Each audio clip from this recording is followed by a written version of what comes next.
Hello, everybody. Welcome back to my channel. I am excited and I am joined today by a good friend, Lisa DeMartino, sorry. Thanks for coming on my channel. We are going to focus today a little bit on Lisa's backstory, her books. She's a divine mother. She's intuitive. She has a podcast, a book, author, all sorts of wonderful things. And I'm really excited to have you on my channel today to talk a little bit about your journey and some exciting ventures that you are starting. So, welcome to my channel, Lisa. Thank you. Thank you for having me. I'm excited to be with you. Yeah. So we were just talking, I have a thunderstorm coming through. So I apologize in advance if we have technical issues because we're in the tropics. I'm in the tropics. You're in the desert. That's such a funny contrast. But so hopefully everything goes well.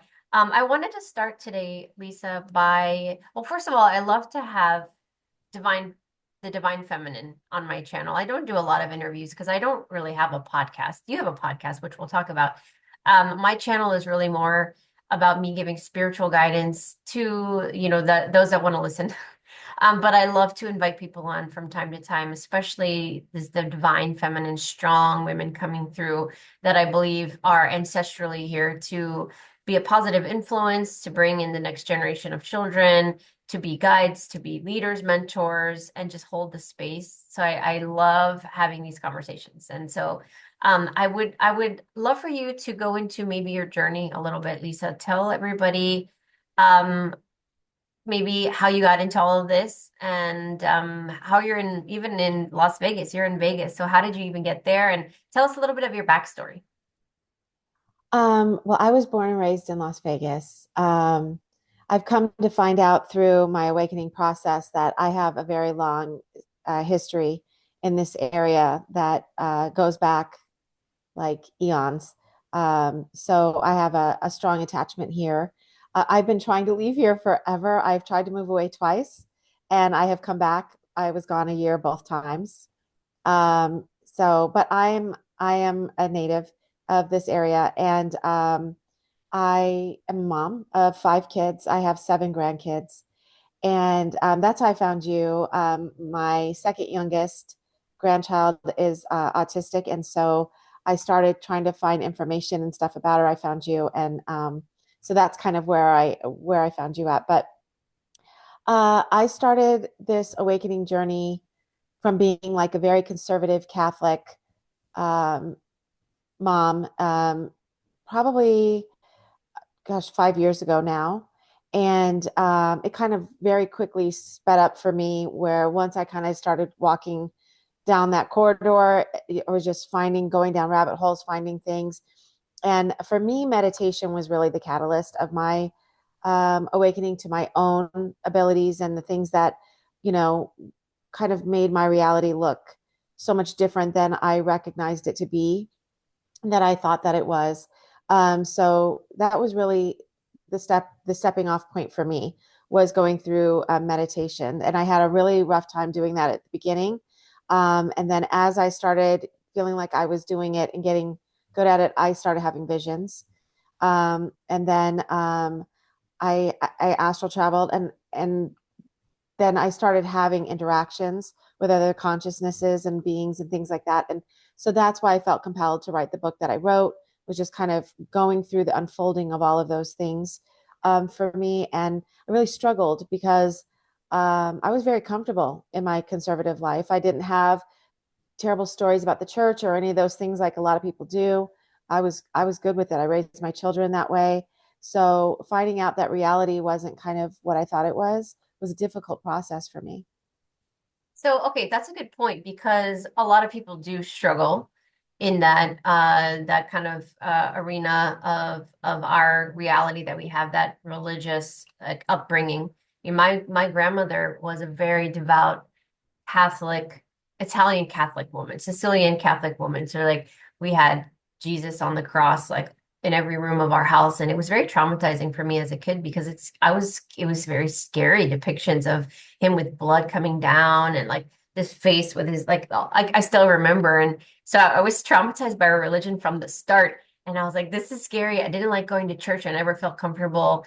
Uh, and luckily, my mom didn't push it on me. But I respected my grandmother's kind of her viewpoint, and she genuinely connected with it, and it gave her purpose, and it made her feel connected to something. And who am I to say what's right or wrong in that regard? But a lot of people have much more traumatic experiences than me. So for you not to have them, what was the point of your awakening? Where, like, was there a catalyst or a certain, like, you're Yeah, already a mom? I think so. I mean, for me, it was really once I started having visions, and I would see things that, didn't kind of make sense. And I gaslight myself a lot and just think like, okay, I don't know, maybe I fell asleep and I didn't realize I fell asleep, and, things like that. I had a couple of astral travel um, experiences that it got to the point where you can't really chalk it up to like dreaming. It's too weird. It's too different. I started interacting with beings, and I think that point, which I was really uncomfortable with, because even though I knew at that point that there were people that did that, I really didn't feel like that was me. I kept going like, no, I don't do that. I don't have that. So that was probably the hardest part for me. And then as my reality was kind of changing and things were going in a different trajectory than what I recognized to be what reality was, I think I went through a stage where I almost got angry because I was thinking like, what is this? Like, what I thought reality was is nothing like it is. And now I'm supposed to believe that all this other stuff is real, and the stuff I thought was real isn't real. And, so I had a really hard time. I think I cried for like 4 months. I don't know. When people leave, I would just kind of like everybody go to school and work and everything. And I was having like a total breakdown. And I was sharing it a little bit with my husband at that point. But then when I was really getting into it, then I was kind of, you know, making him sit down and watch like YouTube stuff with me, and he was totally not into it. I was like the Lone Ranger with that, but I think it just got to the point where there was too much, and I couldn't gaslight myself anymore. Um, I had a few interact beings where it was kind of like, okay, that was not a dream. There's no way that was a dream. I was totally interacting with these, and then things were coming in. Like if I would think something, I'd be like, I wonder what that was. And then all of a sudden I'd get like the download before I even had the thought finished. And things like that start happening. So after a while, you're just kind of like, I guess it is what it is. And let me just kind of see what this is. Yeah, well, I think you had the type of spiritual awakening where you just tuned in, whether you were ready for it or not. It must have been time for you to have your awakening, and you didn't need an abrupt, near death experience or some big trauma like some people do, because some people actually need to be jolted out of their programming.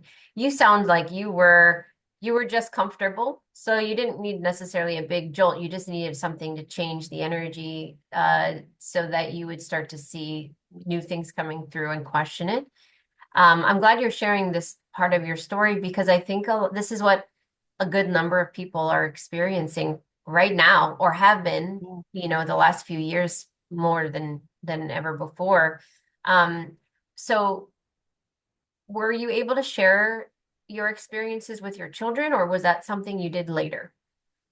Well, first it was my husband, and I started bringing things into him, and he knows that I am a very like analytical person. I was not like a Star Trek fan, or I mean, I saw Star Wars and stuff, but it was like I was a kid, and I'd go to the store, and those things lived there for me. The things that were like this stuff, it was science fiction. It lived there for me. I didn't even read like fictional books because I thought I was wasting my time if I was reading something that somebody made up. I'd only read things that were real. So he knew this about me. So the fact that I was coming to him and being like, look, like this is what's happening. He was like leaning in and listening because of just kind of the personality that I have. But then my youngest daughter, she was hearing some things and she would ask a little bit, but she'd always kind of keep it off to the side.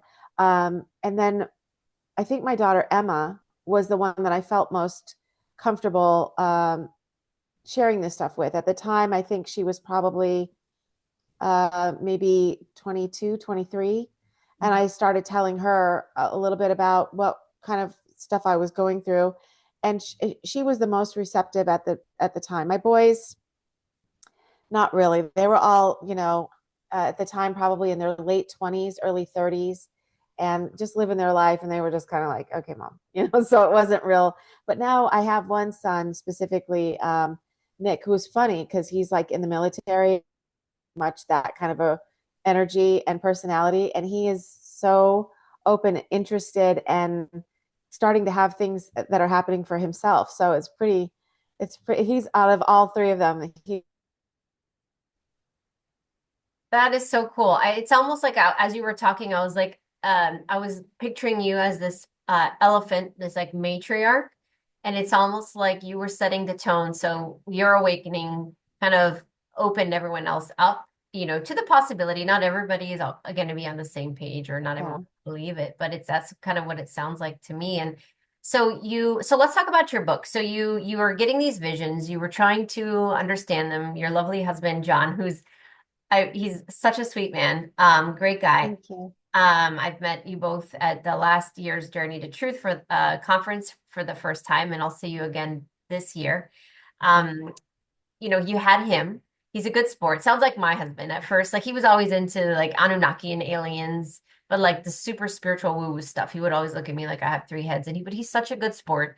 And now he's a lot more open because I'm just talking about this stuff, and like he's kind of gotten used to it. And sounds like John is pretty open at this point too, which we'll Mhm. talk about the podcast because I keep wanting to go there. But so you decided, okay, I'm going to sit down and I'm going to write this out. What was their intention in writing the book? Was it more of like, I need to write this for myself, and then maybe if someone's interested, great? Or was there like a bigger purpose from the beginning where you're like, I think this might help people like Yeah, myself?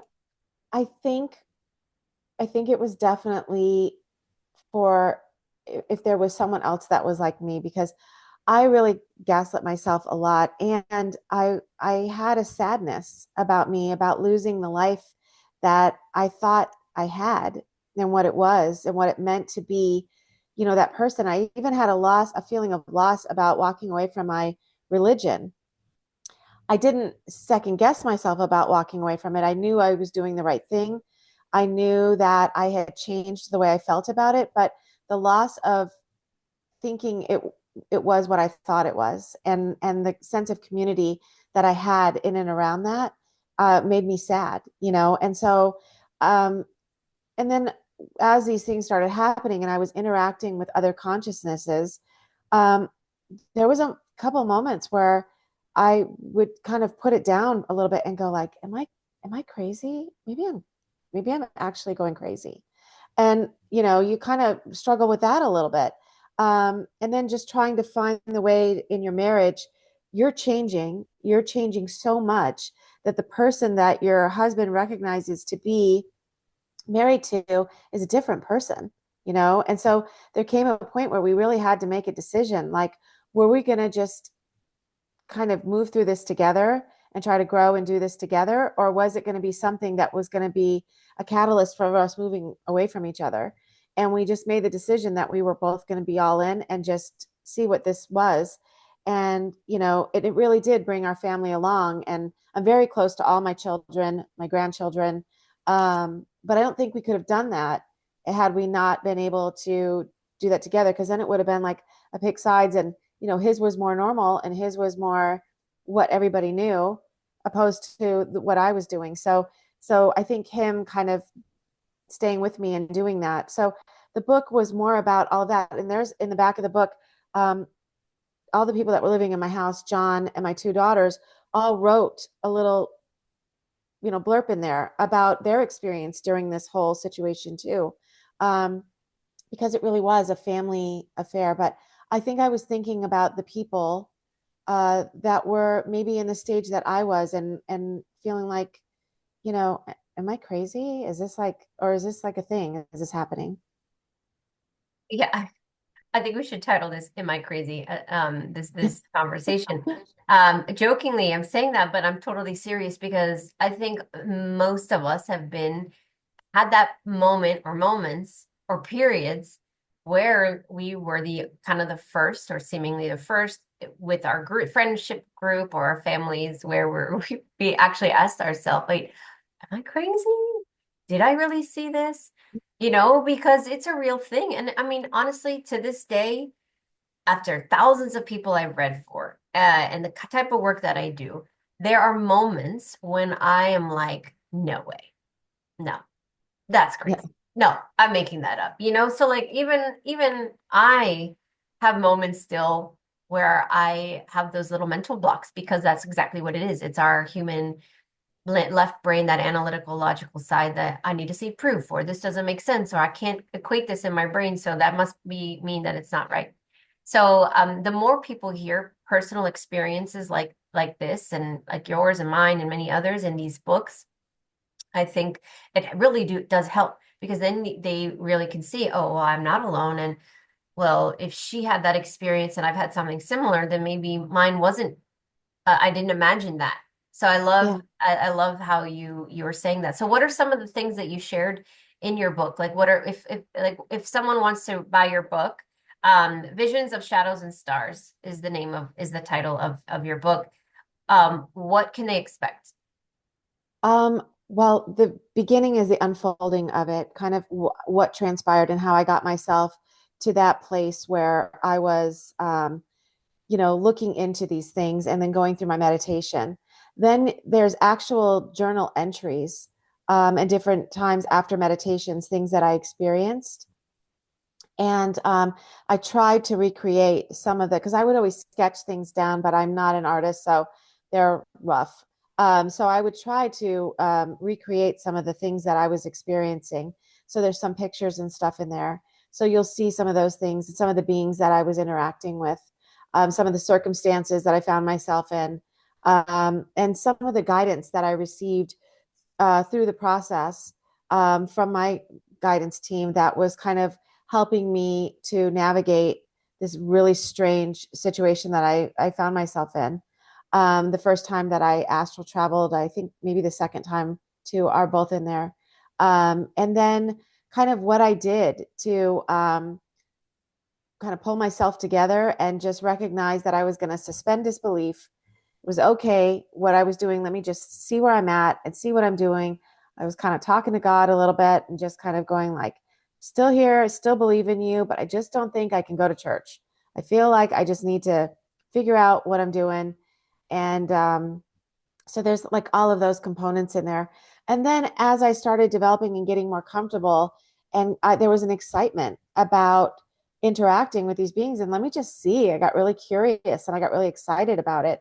And it was kind of like fun, you know? So I couldn't wait to meditate. I couldn't wait to go and just see what was going to happen next and what I would get. And so those experiences were in there too. So, do you want to share? Like, I sometimes it's frustrating when you get this question because it's like, like your mind goes blank, even though you have a million examples, because I've been there. But is there one in particular that maybe you didn't share in the book, or it is in the book that you was just super cool experience that you would like to share with us?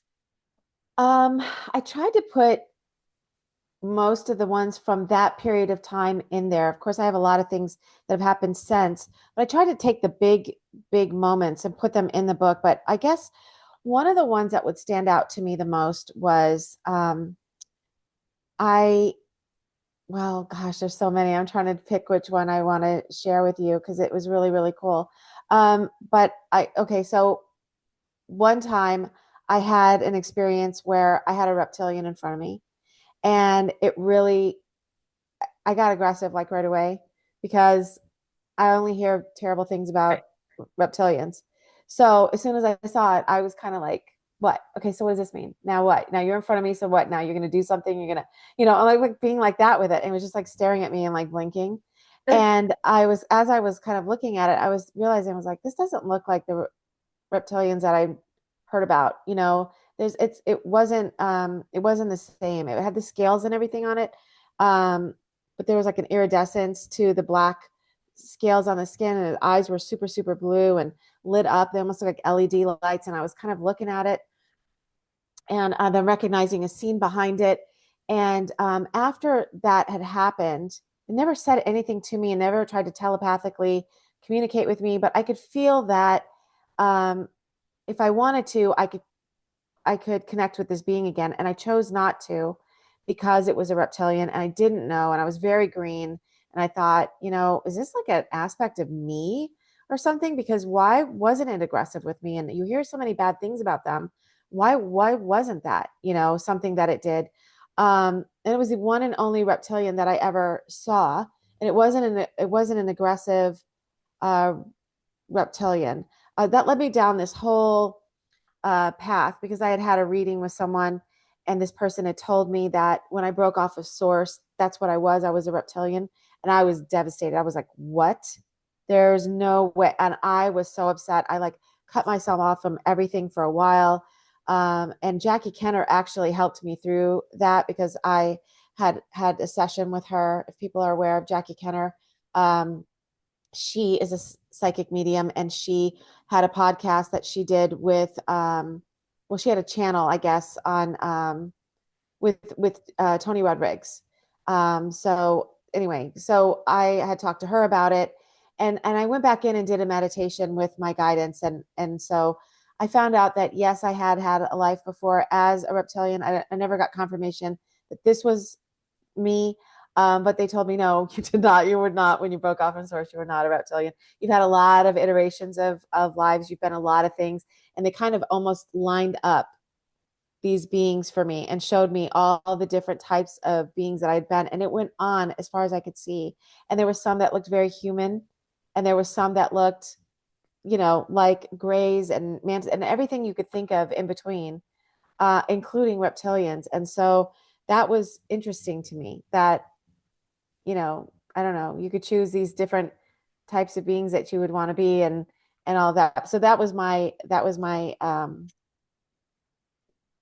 I of reptilian experience. It was scary at first. I really love, Lisa, that you've taken the conversation this way, and that you shared that for a lot of reasons, because there are good, even if you want to take out the good and bad, there are all types of beings, and not all reptilians are bad, not all grays are bad. We have um these programs, what people are telling us, and there are people out there saying that there are no bad aliens, and then there's people that are fighting them and saying that's not true. So there's so many beliefs out there, right?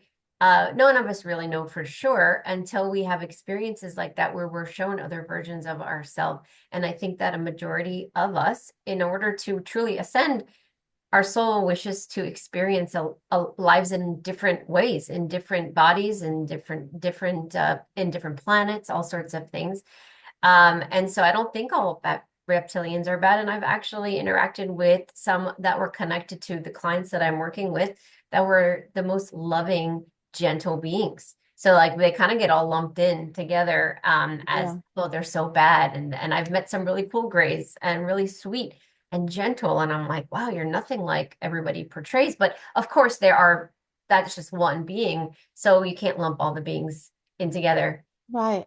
So true. Love I that. think I agree with you. And that's what Jackie had said to me at the time. She was like, why is this so triggering to you? And I was like, well, because I've never heard of anything positive about reptilians before. And this is when that woman told me that that's what I was, and that I had to basically embrace it if I wanted to. Like that's because she said that's where my abilities came from. And so until I embrace this, I would not be able to develop my abilities. And I was kind of like, then I don't want it. Like, forget it. I'm not doing that. But I was talking to Jackie, and Jackie was like, well, first of all, I have heard of positive reptilians. And she said, but you have to realize, she's like, this is a really big place. And everybody's talking about the same like 8 different types of, star beings. But, look at how big, the universe is. And you think about that, they can have some that look very, very similar, and they're not even the same people, right? They're not the same being. Exactly.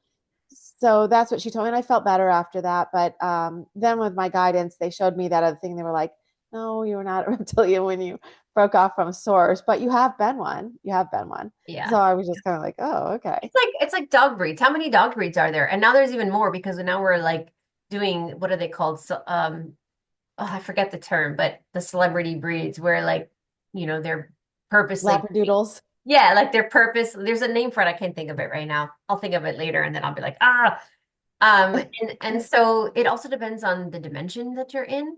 Yeah, They depends on what universe you're in. I mean, I always say like, well, what timeline are you talking about? Because everyone is so certain about everything. But I'm like, right. well, you could all be right, actually. But what Mm. timeline, what dimension, what universe are you tapping into matters. And that's why I never say no one's really right or wrong ever. Exactly. There's always a variation of truth to it. And I actually had a session with somebody this week who came from like an ancient fairy realm, like ancient, and they were connected to Persia, like ancient Persia. And she was part of this fairy realm that I never heard of it before. They were a combination of human, angelic, and fairy, and they were like guardians of the land at the time, and the humans that lived there knew who they were, and they weren't regarded as like gods, but they were regarded as like these peaceful beings that were there to be guardians of the land, basically to take care of the land and the sacred portals, that sort of thing. And she was showing, and I saw in this session how these fallen angels came down, which are known in the Persian culture. This one variation of them are called jinn. I usually don't say that word more than a few times, so I'll only say it once today.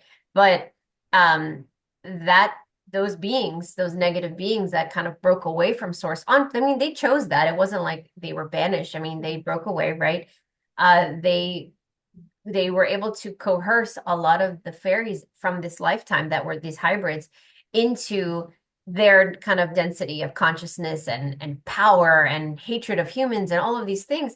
And I was seeing this war play out, this spiritual war between this fairy group, and this woman was of the light, and she was so petrified or so scared of that experience of the darkness she had never experienced as a soul, that she like went into hiding in hermit mode for like hundreds of thousands of years, and went into the fairy realm in the fifth to seventh dimension, and like basically has just come out in this lifetime to be a guardian of the land again, like she did before. But she is Oh, such a hermit, and she's terrified of people and all of this. And so, anyways, my point in sharing all of this is we don't know the history. It could be very complicated and convoluted mhm. like that. And then there's the good parts and the bad parts and the fighting and the power struggles.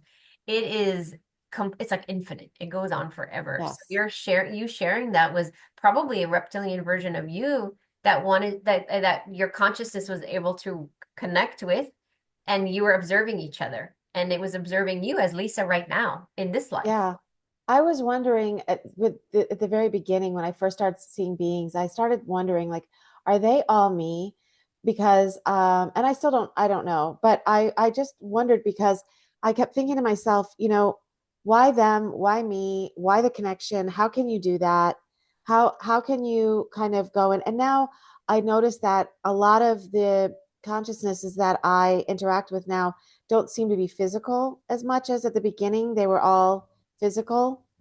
There was like a materium to them. I mean, so they're partially physical because like I once I saw these beings that were they looked like they were light, but I could make out like the head and neck and part of a shoulder. So there had to be some uh, form there to a degree anyway. But then they were light more than anything. So I don't know, but a lot of times I'm not even sure they have any, or at least none that I can perceive that there's any physicality to them.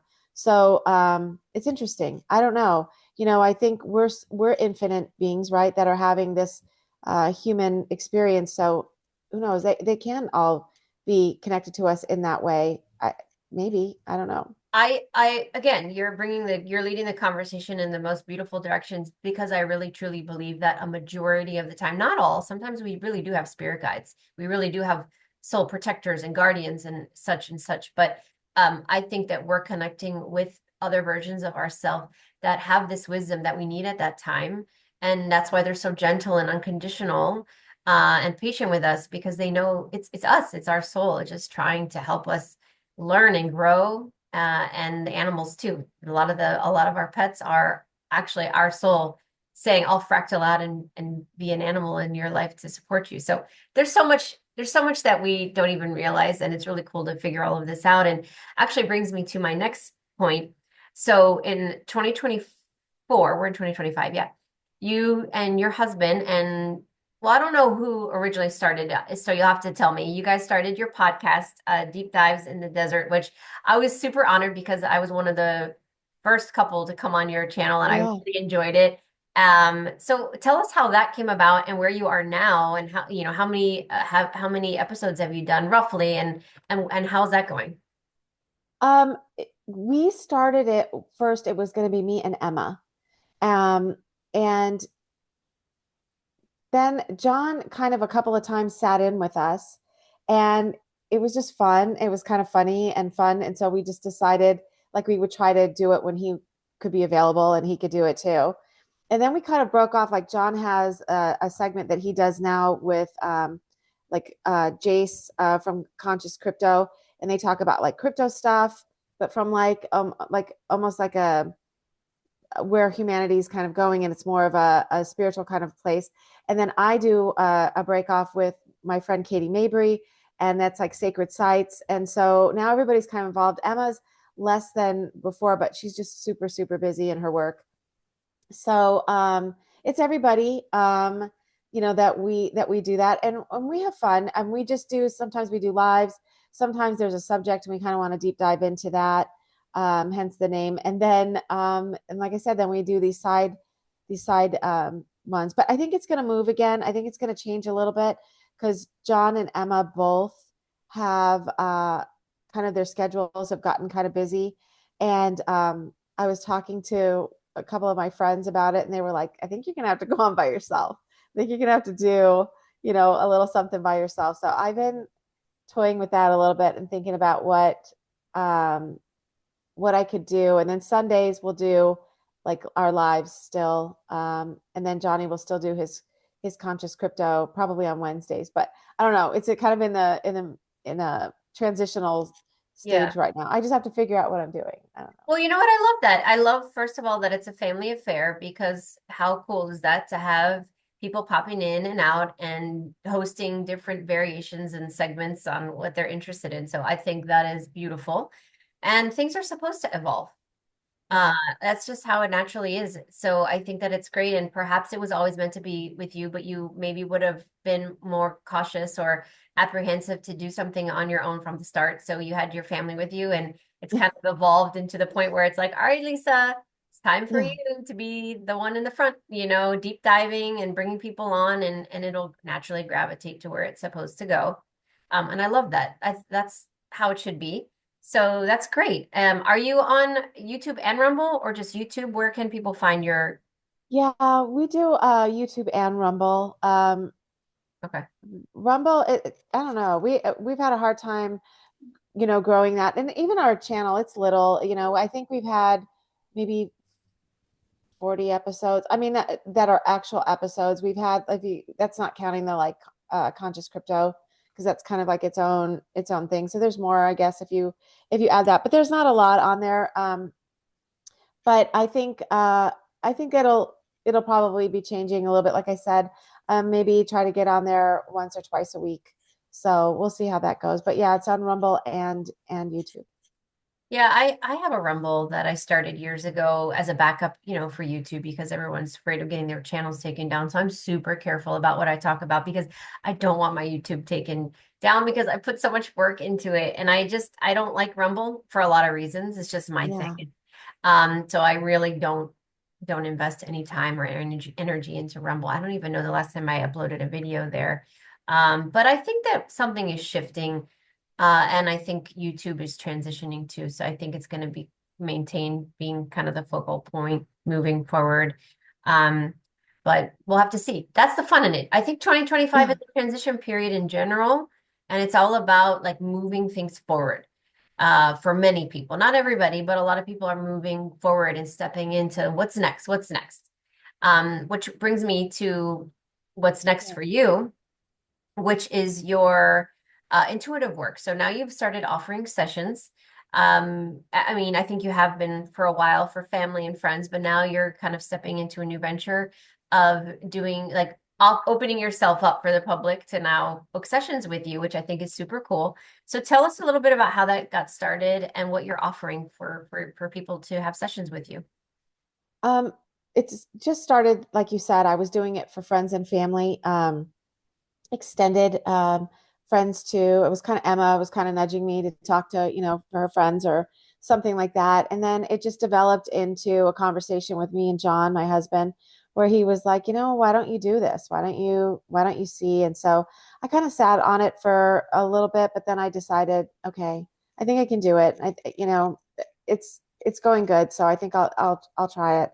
So now I'm offering on my website, I have 1 hour and 30-minute sessions, 30-minute and 1 hour sessions. And then I have a 30-minute meditation consultation. Because after I wrote my book, that was the thing that I was getting emailed about and things like that. They were saying like, but how do you do it? Like, what are you doing? Because I can't get past this, or I can't focus on that, and all of those things. So, and me feeling like for me it was the catalyst. I thought it would be really useful to have that opportunity to kind of get through those things with somebody that's kind of working with you. So I offer that as well. And I just call it a one-on-one because they're all very different. I definitely can see parallel lives or past lives, as a lot of people call them. Sometimes I will get um, family members that have passed on. I've had that. It's not, that's just starting. I would say over the last maybe 4 months, that's really been, I've done that for myself, but doing it for other people, that's newer for me. I also sometimes I'll get information for them for like blocks, energy blocks. Um, um, I can see like light, like aura, or like lights in your field. Sometimes I can get information about just the person in general, like personality and things like that. I don't really do like I see as somebody in your future. Not yet. I haven't seen anything like that where I can like predict you're getting married in 6 months. Anything, Right. I don't really do that. I can pull cards if people want to have a specific question. I can pull tarot cards. So that's kind of the things that I've mostly done so far. But a lot of I can get beings, your guidance. I will see they'll present. Sometimes I'll see an actual being that will kind of present, or in my mind's eye I'll see that, um, things like that. Sometimes I've seen angelic beings or ones that look very ET. um, so Yeah, different things yeah. like that. Well, I had a session with you, Lisa, and I because I wanted to experience your sessions because I am going to be moving out of doing one-on-ones later this year to focus on something really important, and I don't want to leave people hanging because people need guidance right now, and so I'm putting together a list of trusted friends that I want to recommend. And so you're one of them. And so I'm putting you on my Thank website you. along with some others that I want to be able to say, hey, if you want to, you need this, this is the person, or these are the people to go to. So I wanted to have a session with you. And it was great. You Thank are you. you are so intuitive, Lisa. You are she truly is gifted and talented in so many ways. And I love your book title, Visions of Shadows and Stars, because I feel like you're a very visual person. I am too. So when I do sessions on people, I see so many things. It's so visual. It's like, whoa. And you're very similar. So when you were breaking down what you had seen for me, I was following along quite well of like all the things that you were sharing with me that you saw. And so I think this is just the beginning for you. I think you're about to just step into your true power, and this is just the beginning for you. So I'm super excited to support you and Thank recommend you. you to anybody that's looking to have, spiritual guidance. And like you said, I like how you call it a one-on-one because no two sessions are ever the same. So it's kind of like you got to get in there and see, okay, what does this person need, or what could they benefit from the most? So I'm going to put all your links in the description. So they'll have links to your book. Speaking of books, do you think that you'll have a part, like a second one about your work, maybe with clients at some point, or have you thought about doing any more books? I was talking to my friend about that, Katie from Katie and the Chorus, and I was getting nudged to write some more stuff because some things were happening. Um, Katie Mabry and I had gone up to the mountains close to my home, and we actually had we saw an apparition, and we got pictures of it, and we did a show on it and everything because it was like crazy. And then we lost like an hour and a half of time. So anyway, long story short, when those kind of things were happening, um, my family was like, "You got to write another book. You got to put this down in the book." And I was talking to my friend Katie, and I was like, "I don't know. I just don't feel like I'm there yet." And she's like, "You'll know when you have Oh, information." She said, "It's probably, it's building up. transitioning." Yeah.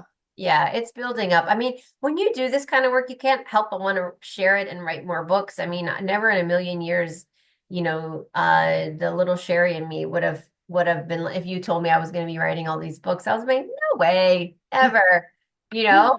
But here I am. I'm like checking through the fifth one right now. But you want to share things with people because we're in such a unique, and I'm so honored to be able to speak with so many people all over the world, but then it's like, oh my gosh, you're bursting with information that you want to share with people. So the books are a great way because it helps a lot of people. And so I definitely see a book number two or four with you because you're going to have a lot to share. And people want to know. People want to hear Yeah. about it. This is the new, I don't even want to use the word news because that's a 3D term. But like you said, I resonated with what you said a long time ago. You never really wanted to read books on fiction because it's like, nah, I'd rather just read something real. And I was like that. When I was a teenager, I read some fiction. But as an adult, like I wanted to read everything on everything, like Yeah. aliens and crystals and everything in between, past lives, past life regression, Lemuria, Atlantis, all of it. That made me feel like I was growing as a soul. Not that I'm not putting down fiction books like you're not growing, but like that's Yeah. I really felt like it was igniting something within me. So we're stepping into this era of people are hungry and there aren't enough books that really are satisfying people's like urge to want to know more. And I think that's because you, me, and millions of other people are meant to share and to inspire. And so we need more of these books. We need more because people want more, right? Yeah, I think you're right. I mean, I think at some point that I will. When John just finished writing a book too, and when he finished his book, he was saying that to me. He was like, "We could have been writing our book together." I was like, "Next one," because he's going to be Keep writing going. one too. Yeah. Keep going. Yeah. Well, that's great. Well, is there anything coming up for you in the next this year? Any conferences? So you'll be going to Rebels of Disclosure in May this year. So you'll be there. Are you guys going into anything else? I don't know. We were in such a transitional stage that I feel like I can breathe a little bit. I can feel it moving. The energies from all of that stuff is just kind of starting to ease up, and it's feeling like I can look at it a little bit more. There's a place here that I'm really interested in talking to people to see if they would be interested in coming to this place because even though it's Las Vegas, it's out on the outskirts of the mountains just enough where you move into a different energy Yeah. from it. And it's very rustic looking, and it's right at the base of some very powerful mountains, and there's pine trees and everything all around, and there's campgrounds and all of those things. So I was wondering if people would be interested in coming out this way, and I think they'll be shocked because it's not what you would expect from Las Vegas by any means. Um, but I don't know. I'm kind of feeling pulled to look into doing that too to see if there would be um, anybody that would be interested in doing that. So maybe that, but it would probably be into next year for that because it Yeah. would take time for me to figure out, what that is and how to do it. But it's really beautiful. It's really powerful. It's at the base of this area of mountains with like waterfalls and Sounds hiking things, beautiful. and it's just gorgeous. And like I said, not what you expect, but I also feel like if you could get a bunch of light workers to come to Las Vegas in the Las Vegas area and to be in a place that's high vibe and to bring their high vibe with it, what a gift to Las Vegas that would be. I mean, we could definitely use it. So that's kind of where I'm thinking. Well, if you're watching this, comment below if that is something that you would be interested in doing and taking part in. We can kind of get a little bit of a census going. But I think that aside from the books and the conferences, I think that one of the things that I'm seeing more of in 2025 and into 2026 and 2027 are more of these mini retreats that are taking people to sacred sites, but not just the big ones that everybody is familiar with, like exactly what you said. These unknown areas, because I think that grid work is needed and certain people are going to feel called to go, and perhaps there's another version of themselves connected to that land that they're feeling, I feel called to go with Lisa to this. I don't know why, but I'd love to do that. It's likely that they're connected in some way. And so I always feel like the people who are meant to go to these retreats it's like predestined. It's like it's already done. It's already, so what I'm trying to say is if you're thinking it, Lisa, that it's probably already set in stone energetically and you're just it's coming to your surface of awareness and it'll likely happen. And I'd love to go. That would be fun. I don't do many things in the desert. So I'm kind of like that sounds like something different Oh than I'm gosh, I'd be so excited if you came. That was that would be fun. amazing. Yeah, yeah. It's been a lot of fun having you on today, Lisa. Is there anything else that you feel like you would like to share with anybody watching, or about your book, or about the sessions that you do, or the work you do in general, or anything? No, just, I guess the main thing that I would want to stress to people is that, I know if they're watching your channel, they probably are already aware of this, but you know, you can't gaslight yourself from these situations. When you start having it and you start realizing that these things are okay, it's okay. Just suspend disbelief for a minute. Give yourself a chance to just take it in and see what you think and how you feel. And you're never going to steer yourself wrong. Just be present in it and allow yourself a moment to just see how you feel about it, and take a breath. And if you want to dive into something more, do it. Look into it, and don't be afraid to step into these things and just check it out. There's nothing wrong with information. You can either decide that it works for you or it doesn't, and it's all okay. We've all been there, and you you can find out about things that you didn't realize before that were even existed, and it doesn't make it stupid or it doesn't make you crazy. And just leave yourself open to possibilities, because when you have allowance for information, then you'll find yourself synchronistically moving towards things that you were meant to be moving towards. So I guess that's the biggest takeaway that I hope people find, and just to not gaslight yourself, just allow yourself to be open, and you'd be surprised at the things that unfold for you. And it's all good. It's all beautiful. You can't do this wrong. You just trust in you, and it's going to be okay. I really love that message, Lisa. I think we're our worst critics, right? Like I used to say to people all the time, no one's looking at you like you're looking at yourself. So we're always going to be the hardest. We're going to judge ourselves more than anyone else. And I've been there. I still get there sometimes. And I think one of the most challenging people, this is where we are in humanity right now.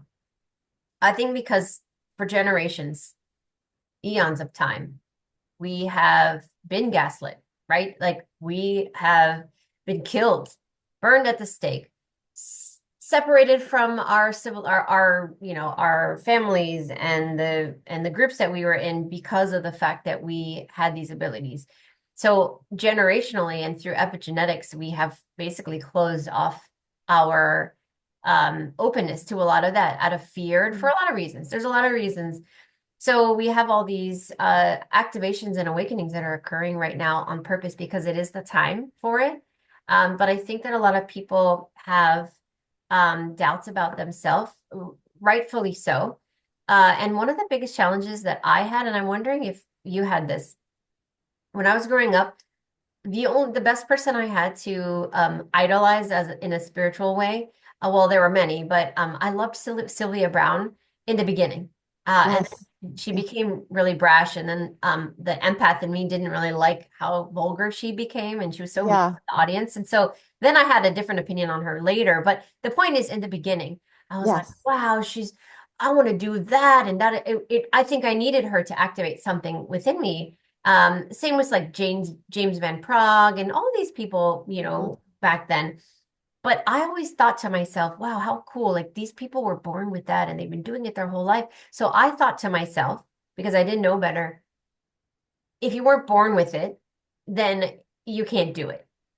And I think that's what most people believe. So I was Yeah. intuitive my whole life. And yes, I saw things, but a lot of traumas happen and I closed things down. And I didn't activate until I was in my early 20s. And I always tell people that I wasn't one of those people that was psychic from a kid and seeing ghosts and talking to spirits and this and that. That wasn't me. So we can activate and awaken at any time, no matter what your age.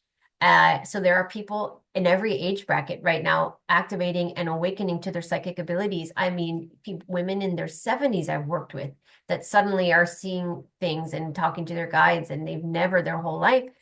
So you don't have to gaslight yourself in the sense that, oh, I haven't been doing it like that person my whole life, or you know what I mean? That I think Yeah. that's something important to talk about right now, that we can all do it. We all have the potential. Yeah. And I bet you too, if, and I agree with you, I think it was 49 when this started happening to me. And that was one of the things that I had as a question when I thought I was kind of like crazy because I was like, why would I wait? Like, if this was the case and this is what I was going to do, like why 49? Like I'm almost 50 years old. What are you kidding? But that's when it happened for me. But when I look back as a child, as a young adult, I did have circumstances and situations that would happen. And I just quickly, would make an excuse or a reason why that wasn't what it was. Yeah. But I could pull a handful probably easily from my young ages, probably some kid, some early 20s. And I just was like, no, that's not okay. I don't know what that was, but it wasn't that.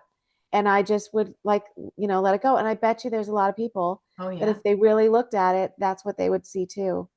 um, but there is no time frame for this stuff. It happens when you're ready to walk through and to do that. And maybe things have to align in your life Exactly. first. You have to be in a specific place in order to be able to be open.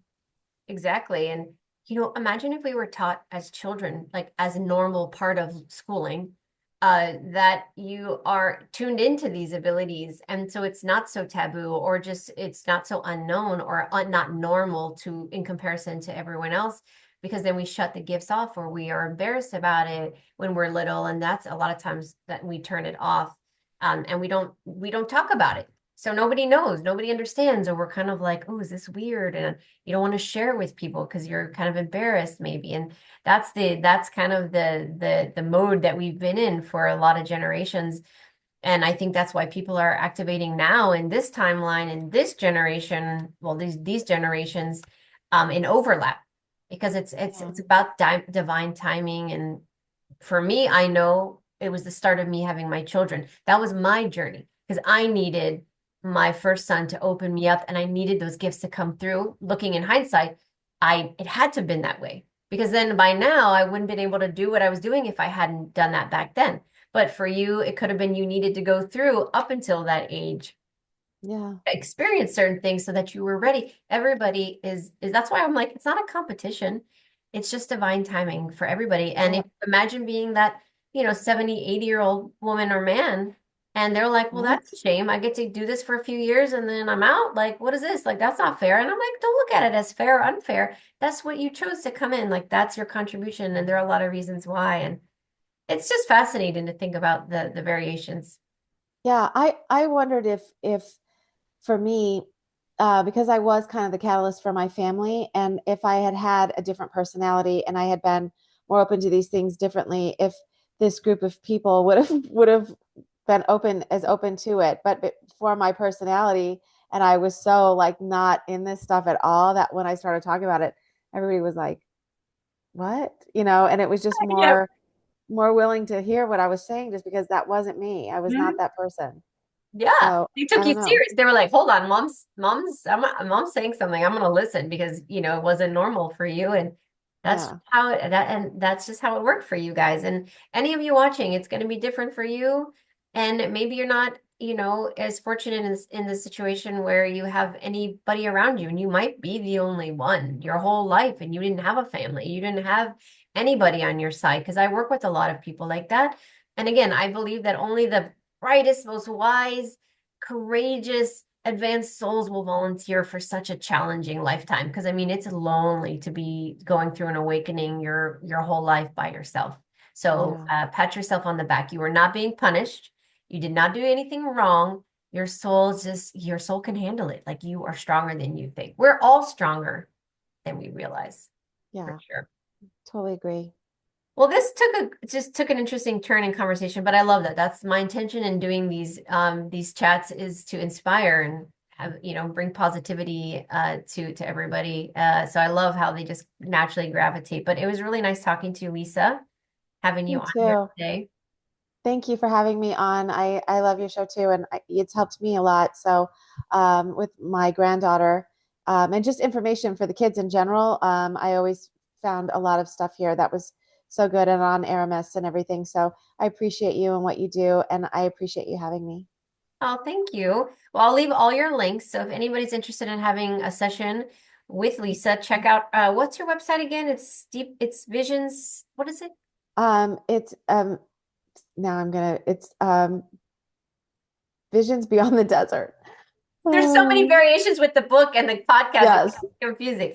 It doesn't matter. I'll put the links for everybody so you don't have to guess. Don't worry. Okay. Um, and I'll love to have you back. Maybe in a few months or something, we'll come back and we'll talk about where you are with your sessions and how things are going and share some cool experiences. That would be fun. Okay. That would be fun. Thank you. Yeah. Well, I hope that all of you enjoyed watching this conversation today. I hope that all this information found all of you well. Until next time, see you guys later. Bye.